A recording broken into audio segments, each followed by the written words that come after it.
Alright, so let's start off with this event was the absolute biggest shit show I have ever been to in my life.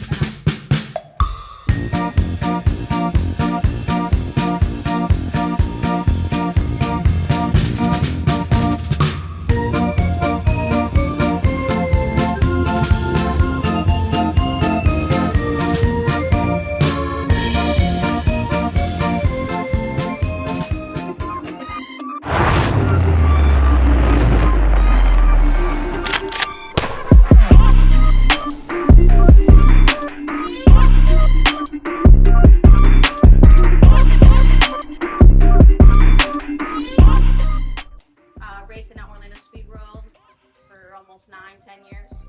So this event was never this bad over the last couple of years. It's been getting really bad. It brings a lot of people out, but it just brings out people that aren't used to drag racing and don't understand like that the racers' needs come first because they are the ones putting on the show for you. I mean, we put all this money into our cars and kind of get treated like trash there. Something like 350 racers, 350 entries into the race. So that's $200 per person into this event, okay? So let's start there. The index classes are the biggest classes out of the whole entire event. They are, I mean, if you take the other classes, I think the most the other classes had were like 19. So you have like 45 to 50 index cars per 10.0, 11.50, and bracket. I'm not even talking about the 7.0 cars because there's like 6 cars that can do 7.0. So let's be realistic. Alright, so we just got to Orlandospeedworld. We are at the biggest import event of the year. It is the World Sport Compact Challenge. This is the first half of 2 events. It's actually day 2. Our eliminations for the index and bracket class are today. We don't get any more qualifying passes. I only got 1 qualifying pass yesterday. I ended up doing a 10.6. I wasn't feeling very well after working a double at my job. Probably not the smartest thing to do. I won't be doing that again. Robert's car, he's running the 1150 index and he just qualified with an 11.3, which means he broke out, so he'll be one of the last qualifiers. As far as the field, they're only doing a 32 car field to limit the amount of cars to keep the time down. So he may or may not have qualified and they might move him to bracket. The bad thing about him moving to bracket is I also am running bracket. I'm doing 2 classes, so hopefully if we both keep making rounds, they don't put us in a ladder and we end up going against each other at any point, because obviously we both want to win. Doing my qualifying pass, the car did really well. We haven't really had to adjust anything here while at the track. The car is sitting pretty good and I'm pretty confident about going into the first round of eliminations.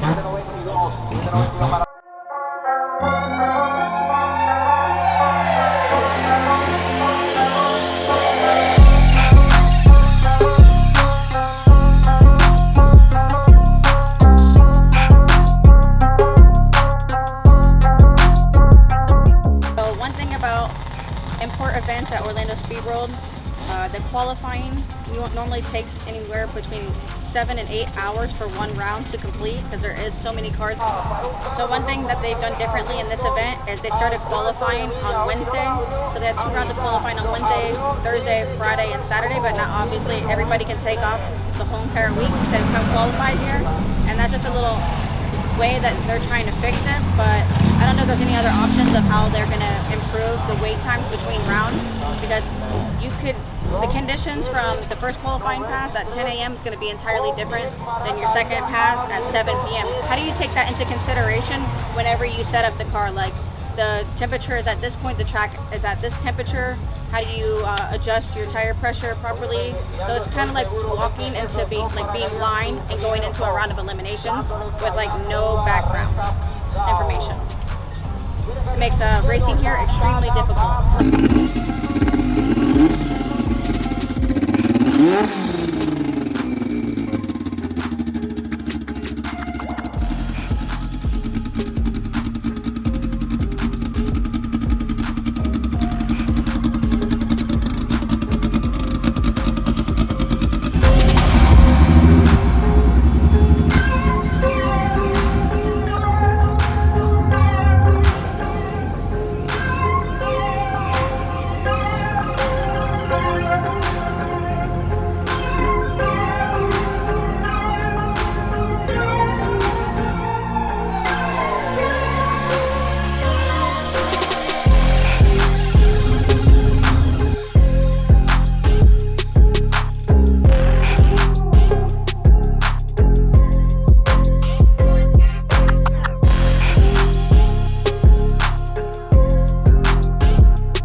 first qualifying pass, I did a 10.6. I'm supposed to be doing a 10.0, so I definitely need to work on that timing.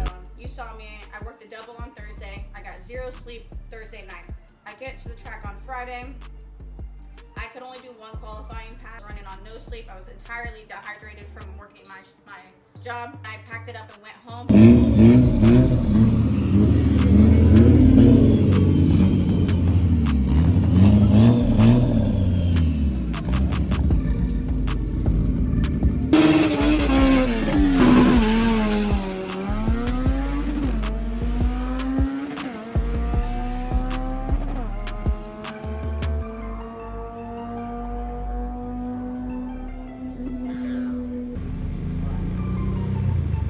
Robert didn't even qualify with his car in the 1150 class because of a 32 car field class. Then you got bumped to bracket, and bracket was already 4 staging lanes deep. So then they took whatever, it was like something 40 cars and 1150 and 38 and 10.0.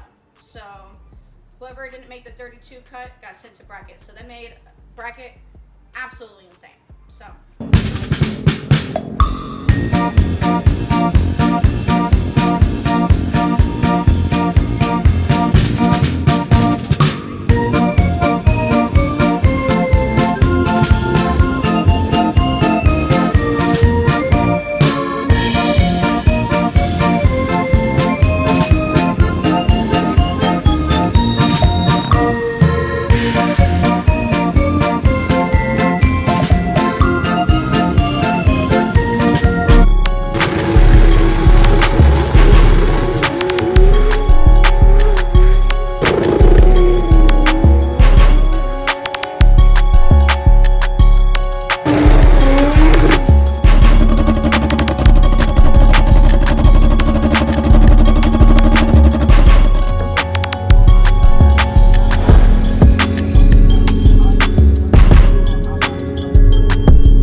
So that was perfect. That put me in the top 32 field.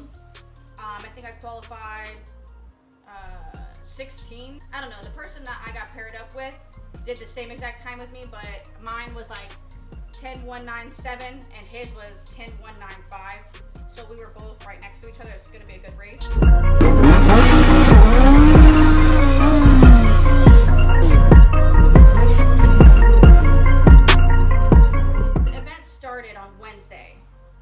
You had 2 qualifying passes on Wednesday, 2 qualifying passes on Thursday, 2 qualifying passes on Friday, and then the fast cars had 2 qualifying passes on Saturday.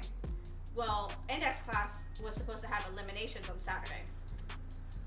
Well, they never finished. The cars that were lined up Friday night, there was like 10.0 and 11.50. I guess they closed the gates at a certain time because they had a curfew on Friday.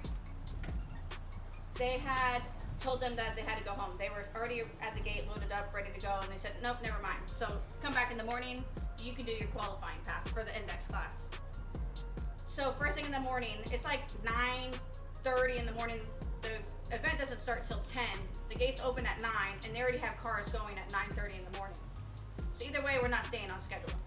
Then first round of eliminations for index classes were supposed to start at 5 p.m. Okay? So I had 2 index cards, or I had 2 tech cards. So I was running 10.0 and I was running bracket. So I did 2 qualifying passes because they allowed us 1 qualifying pass. Then I ended up doing my second qualifying pass.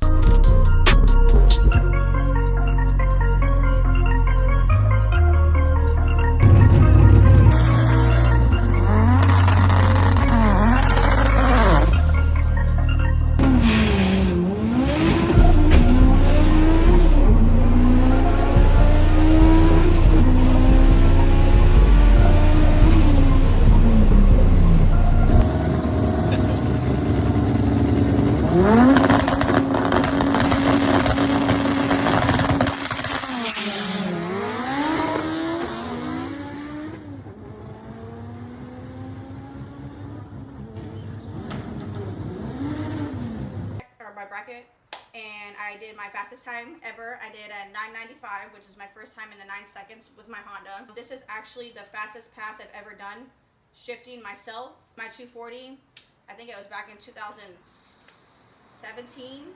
I did a 9:99, and I ended up going turbo 400, and I did my fastest time with my 240 was a 9:1, and I was on the quest for 8s, and I probably would have got them if I had the same aggression that I have when I drive this car.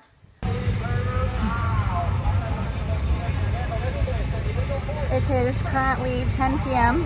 Wait, it's 9:30, right? It's 9:30, and they still have 3 classes to qualify, and they want to do the first round of eliminations for 10:0 and 11:50.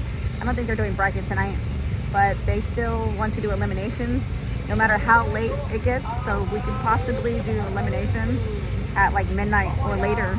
So we'll see if we even make it. Decided, since first round of eliminations, these other fast guys already got 7 qualifying passes throughout the week. They decided to run every single class qualifying, okay, and do an exhibition and do a salsa parade, okay. I don't even know what the heck. There was 75 junior dragsters there, and I'm all about the kids having, like, you know, getting into the racing, but they had 75. Did they ever cap that field? No, they didn't. 75? I mean, it takes them forever to get down the track anyways, if we're being honest.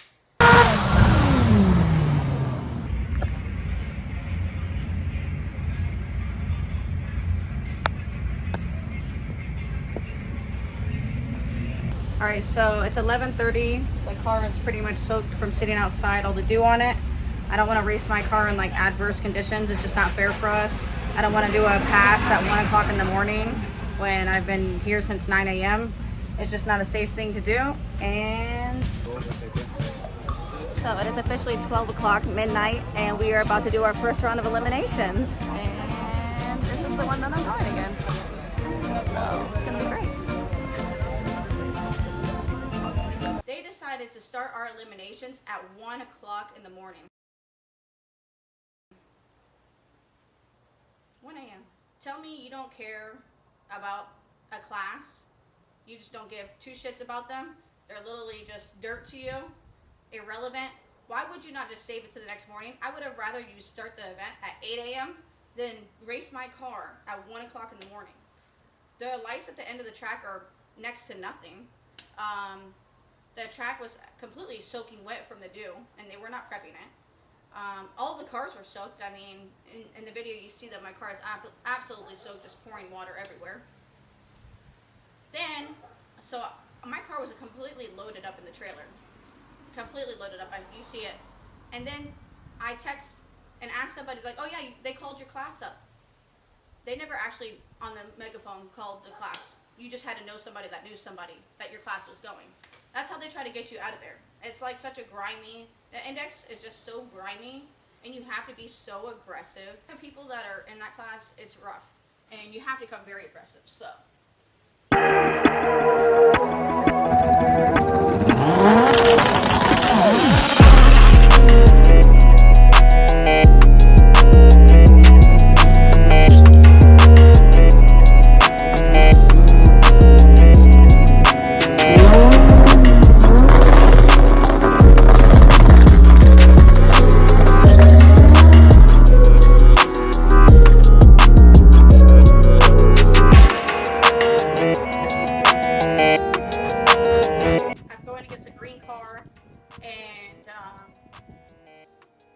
I go in, we line up together, we're staging, the light hits, he gets me a little bit on the tree, I'm catching up to him, I catch all the way up to him at first, second, and then I catch all the way up to him, I went to go put third, and third wouldn't go in, so I hesitated for a second, tried to put third in, and then I saw that he was bogging, so I just put fourth just to see if I could pedal out and see if I could pass the finish line before him.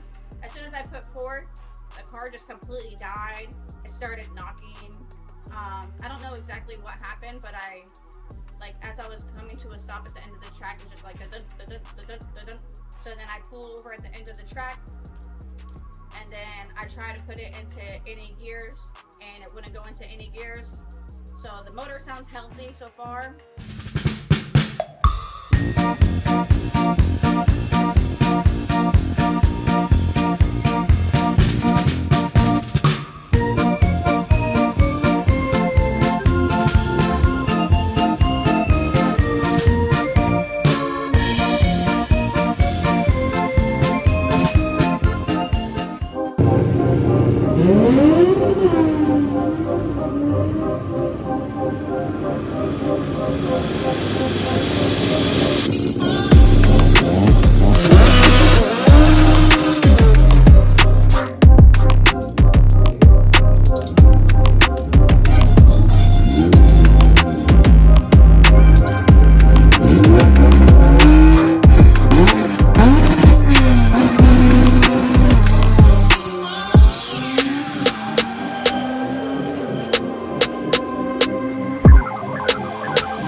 On jack stands.